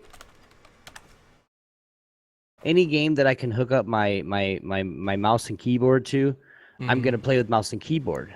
So getting to that point where I'm getting that joystick down, and I run, and I'll be honest with you, most of the games were like 50, 0.50 for KDA. I'd go like 6 and 12, blah blah blah, and then I'm going, I have maybe 10 deaths and 5 kills. I had a lot of those, and then I look at the top of the list and I see 27 and 3, Fatal Blades. Okay. And then I see 34 and 2, the other IQ guy. Yeah, Glider. Oh, okay. I don't have to do shit. I just kind of camp and get kills when I can get them and let these guys carry me for the win. I mean, why not? What they do. Yeah, no, and again, I'm not saying that there isn't strategy or depth to Call of Duty, but the way it is played by the general populace is just visceral, unthinking, just run and gun, try to be as fancy with the kill rather than just working as a team. It's very individualized, very lone wolf. This is, you feel like you have to work as a team, and cover each other and plan your abilities, stagger them, you have to actually have objectives and work together. If not, you're going to get wiped. Right. But I think people that were saying, this is a watered down Destiny. Yeah, I know that people make comparisons saying this is the game that Destiny should have been, and that, in many ways that's true. But at the same time, it's also its own game. It stands on its own. It doesn't need to be good because Destiny failed on so many things. It's good because it's a good game on its own. I feel like Destiny was built more for the first-person shooter advocate. The person who likes the shooter more than the MMO. But I feel as though the Division was more based for the person who likes the MMO over the person who likes the shooter. Well, I would make one addendum to that. Is that Destiny's is more of an arena style shooter as well. It's more on the action side, right? It's more fast paced. Yeah, that's what I mean by like shooter based. Like it's very Halo-y, as where the Division almost feels like modern day New York Warcraft or something. You know, with the crafting system and re-rolling stats to get better gear, and then a PvP zone. Yeah, and I would say Destiny caters more to the hardcore PvP player as well. You know, it's more about pacing as well. Like, there's still shooters. Like someone that says that Rainbow Six Siege, you know, or Vegas or Ghost Recon aren't shooters. They're on crack. They're just not. They're not Halo or Destiny style or even Gears of War style, which are more fast paced, a little more visceral, right? You know, even Call of Duty I put in that group. Whereas the Top Clancy shooters are a little more tactical, right? And objective driven. So I think that's the difference. But I think Harry Man wants to chime in real quick. You want to pull him in, Obi? I know we got to wrap up soon. Sure. All right. There we go. Harry, what do you got to say? Make it good. Good morning. How are you all doing? Pretty good. Do you have anything to add to the discussion of the Division? It's a really expensive game, and I refuse to buy it. Oh my god. That's your insight to the segment? Well, so my New Year's resolution is to not buy any new games. Well, I've already bought one, and that was American Truck Sim. But I mean, as I said, my New Year's resolution, I said, well, there's one game I have to buy. But Obi wants me to buy The Division. I'm like, it's really fucking expensive. I'm not gonna buy it. You guys hear that? His Brit's coming out in him. Yeah, my entire hour and a half stream was in complete British, and I can't go back to American. It fucking sucks. Wow. Now you guys can hear it. You guys are silly. And I got this recorded too, so I might use this for my advantage later. I was gonna say, you're gonna blackmail me now. Well, yes. I wouldn't call it blackmail. Oh no, it's blackmail. You gotta say it the English way. It's blackmail. Like you gotta be proper with it. It's blackmail. Blackmail. Yeah, there you go. Blackmail's such a dirty word. Can we just agree it's extortion? It's what? Extortion. I don't even know what that means. Same thing as blackmail. It's just a fancier word. But let's keep it moving, Fancier though. word for blackmail. We got 10 minutes left. We gotta wrap this up soon. But I want to talk a little bit more about the game. Or BFT wants me to keep the Shaq and Cat animated GIF as the background, 24/7 every day. That one is really good. I got Ariel. By the way, I have Ariel White there because we've had some discussion about Ariel White. She's turned legal recently. She's the girl from Modern Family who has the massive mams. And she got a breast reduction. Anyway, we're all perfect in this community. It's all right. At least we're honest about it. A little fan service there. Wink, wink, nudge, nudge. You know what I mean? Anyway, the Division. How do you guys feel about the crafting? I haven't really figured it out yet. I love it. Seeing as that the game is so expensive and I haven't bought it, I don't know anything about it. So Harry's with me. He loves the crafting. Oh my goodness. Look, the crafting requires two things, and it's amazing. Your crafting workbench that you get with no real investment other than getting to the safe house, and then there's a table at the tech station called the recalibration table. It's his favorite table. Between those two things, crafting is huge in this game. Like, usually most games I play that have crafting, it's like, oh, okay, I can craft some roughly mid to mid-high tier gear just to advance myself forward. When it comes to crafting in the Division, like, I crafted a piece of body armor, and it was, 70 armor rating with a bunch of bonuses, and then I re-rolled, because I don't have a lot of use, I don't use a lot of tech or science, I mainly count on living and gun skill, so I could instead put health on it. So now it's just a huge tanky health piece. And two, it's if you look at a lot of the games, like I don't know about with the ESO for you, Yogi, but when you look at a lot of MMOs where you have that crafting ability, to where it'll say, okay, there's a chance you could get crit, you could get hit, you could get this, you get that. In the Division, you can actually pick what you want, and you get that. So if you want more stam on your, whatever, you can go and you can re-roll it for stam.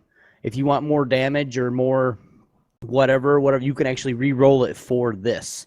So like there's a whole new way of setting your character up for either if you're going to do the PvE aspect of it and actually be in the non-PvE, the non-DZ or the dark zone, or you can actually set your character up to go in the dark zone and play against player versus player stuff. Which is really that's kind of what I'm and it's just a little bit of what I'm learning now, but still that's cool. If I can set my character up to do PvP, and you can craft the gear like that, man, that's perfect. Yeah, I think the crafting is really interesting there. Destiny does have the thing where you can re-roll stats if you don't like the rolls that you get on drops. So that's cool. That's what recalibration basically is. But I kind of like the way they handle it here. It's less of a barrier, because in Destiny it's kind of a blind process, and you don't get any idea of what you might get. Here you get an idea of what you could get, but it's still a little bit of random, just a random amount of RNG, right? I had to play with this more myself. Just a little, because when you go to reroll one of the 3 primary stats, there's firepower, stamina, and tech. When you reroll that, it says, okay, so you can get a range between, let's say, 22 and 32 in any of these 3. But the cool part is, when you go to actually reroll it, it gives you the numbers for each category, and then you pick which one you want to put on it. So maybe I got a 22 firepower, a 32 in stamina, and like a 30 in tech. And I'm like, well, I really am only focusing on firepower stamina, so I'm going to, of course, take that 32 stamina roll. But the option is I could have made, if I was a tech character or I wanted to build tech-specific armor, I could always just take that 30 roll on tech and put it on the armor as well. But I get to see each option before I pick which one to put on the armor. But the tech impacts more if you use turrets or smart cover, right? Yeah, Yes. or like I've got a healer right now, so like when my tech goes up, I can heal everything for ridiculous amounts. Yeah, Oh, no true. Yeah, it does. Like the skill power impacts how much you heal as well. I noticed that. Mm-hmm. It also increases the bonuses you get off of the pulses, right? For critical chance and damage and all that. Yep, and the strength of like the ballistic shield, how many hits it can absorb. Yeah, that's crazy. There's a lot of depth to this game. I think it's a good balance of being very approachable, easy to jump into, but then giving you those layers of depth if you really want to kind of tweak, and not so much min-max, but kind of move that needle a little further in the direction you want it and make the character your own. I like it a lot. Though I do have to say, there's still issues with the party chat. Like when you party up with people, the voice chat doesn't always work. Have you guys ran into that? Yes. A little bit, yeah. I finally got Kyle, the other guy that's playing with us. We finally got him to get on TeamSpeak, but we found out that with the PC, if you're standing right next to each other, everything works great. But as soon as you get a half a block away, you can't hear shit. Obi, you're really we ran into it the other day. Obi, you're really quiet. I get closer. Oh, I can hear you now. And then we run away from each other. I can hardly hear you. I'm not touching my mic, I promise. Also, in the dark zone, comms can be intercepted by enemies. Yes. Yep. That part's cool. You can actually hear people as they approach. Yeah, we can't stand that shit, what they did to us the other day. It's all right. I will still revenge that. Be a Oh, lot easier if people like Yogi were playing with us, but yeah, you yeah, know. it's all right. It's all right. Just saying. Oh, guys. You know, the one We're thing gonna I give you don't. shit until you get it, so whatever. Well, I told you the situation. I really need more RAM and probably a better video card in order to play that game. Like it runs and it runs smoothly, but I have to run at low settings and stuff, and it's like it's not that the game is not optimized very well. I have to say that because I've ran other games at ultra settings and they look amazing, and it's like this one is like it's a beautiful game, but it's like why is this struggling a bit? I don't know. There's something off about it. I think they need to optimize the code, patch it out. But the one thing I would say is that I don't like the way the scaling works, because if you have your group management set to public and anybody can join, or friends only, and your friend joins and they're 3 levels higher than you or more, and they scale up an instance, that shit gets really hard. And what ends up happening is people don't want to like do stuff with the lobies or vice versa because it fucks up the experience, Yeah, So I don't. Yeah, we didn't run into that or anything. Hey, BFT. See, now you made me look bad. BFT's like, really, yo? You were all on board with this, yelling everyone together. Now you're flaking out. I'm not. I'm playing at Xbox One. I never said I was. Amen, BFT. I said Amen. before I may not get Preach it. it, brother. I said I said it many times. I may get it on Xbox One, not PC. Mm-hmm. And when I played the beta, I said, and I even told you, Obi, I said that I don't think I'll get it for PC because that it runs better on the Xbox and more people are playing it on the Xbox. So that's what I went with.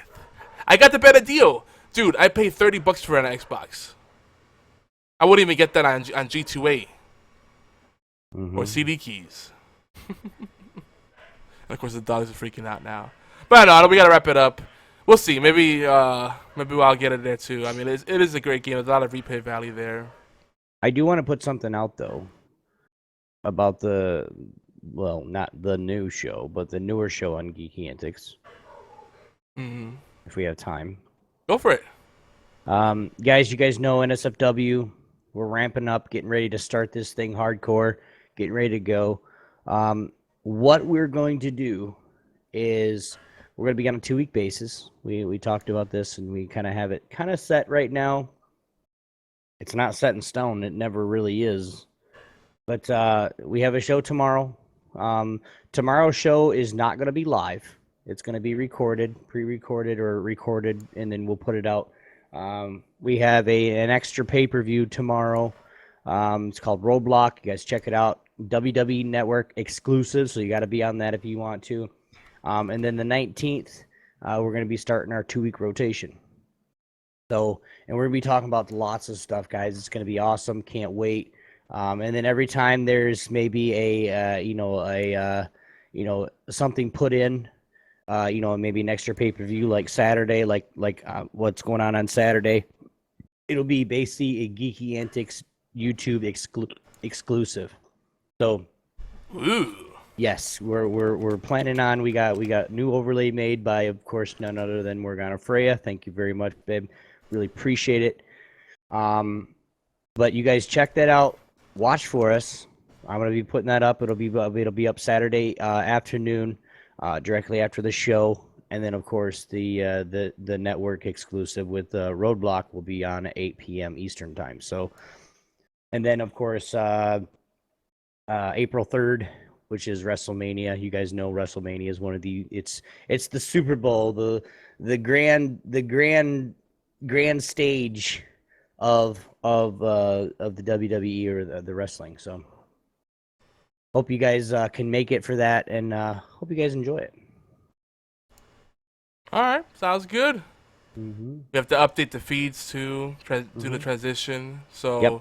for those subscribed to the Sunday Dose, you're gonna start seeing NSFW there. Yep. Do not adjust your television sets. yes. So if you guys want to, give us a shot, give us a chance, and two, we're a show to where we're actually going to be in the future. We're going to be taking more call-ins, more people, more guest hosts and stuff like that, just because we really enjoy talking about it. So if you really enjoy talking about it, join us. Fatal's not that mean of a guy, I promise. Lies. I am that mean of a guy. His bark is worse than his bite. I promise you.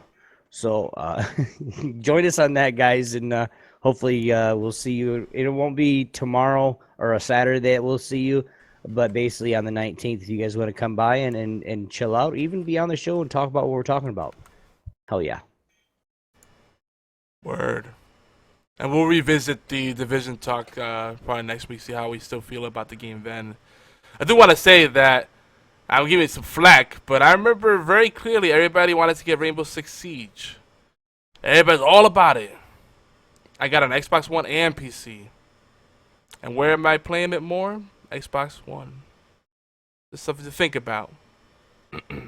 Though, Obi, I did enjoy playing on the Xbox with you. See what he's doing, Fatal? He's trying to flip it around and give us crap for it. It ain't gonna work, Yogi. We had a good time. We had a good time playing Xbox One, didn't we? Playing Rainbow Six I did, and I haven't seen you on Rainbow Six Siege on Xbox since. Oh, stop. Jesus. It's never enough. I'm just saying. Unless Rainbow Six Siege is called Elder Scrolls, I don't think I've seen Yogi play it yet. True. Oh, man. Listen, the guild needs me. I need to be there. Is it called Elder Scrolls Siege? Is that how it works? Yogi, this is not Horseplay Live. This is actually your intervention. We need to talk. Oh, boy. Okay, guys, break out the banner. You're spending too much time. But anyway, we need to wrap up. Where can you guys be found? Let's just share where we can be found and do the quick spiel, the music. We'll do a quick spiel, a quick outro, Obi. You guys can check me out, ObioneX2 everywhere. Eventually, here in the near future, we'll be getting all the Xbox going, and actually, I got a capture card coming, and like I said earlier, so we're gonna be streaming the Xbox a lot more every time we play, damn near every time we play it. It's not because I don't like PC or I'm frustrated or anything. It's just easier right now. We're in the process of I'm in the process of getting a VA loan, and we're getting ready to buy a house, and it's just hectic as hell right now with her right here. So having that Xbox One, you guys can check it out. ObioneX2, if you guys have Xbox Live, add me, ObioneX2, everywhere. So, and of course, NSFW. So, Fatal. Well, you can find me on Twitter, at Fatal Blades. You can, of course, find me on the Xbox. That is actually IQ Freak Show. Well, there's a space, but IQ Space Freak Show. Either way. You can find me playing The Division on PC like a normal person. And, of course, twitch.tv/F8TL_Blades. Of course, you can find me at Not Safe for Wrestling Podcast. Hopefully a little more TWTT if I don't, oversleep it like a jerk. And possibly every now and again here on Horseplay. Oh, man. And I can be found Yogizilla everywhere. Xbox Live, Steam, and whatever else everybody's doing these days. He means only Xbox Live. Mostly Xbox Live, yeah. Yeah. It's true. True story. All right. I think we're all tired. I think that's a good stopping point. Here's the obligatory outro music. We'll see you guys next week. Later, guys. Later. Bye.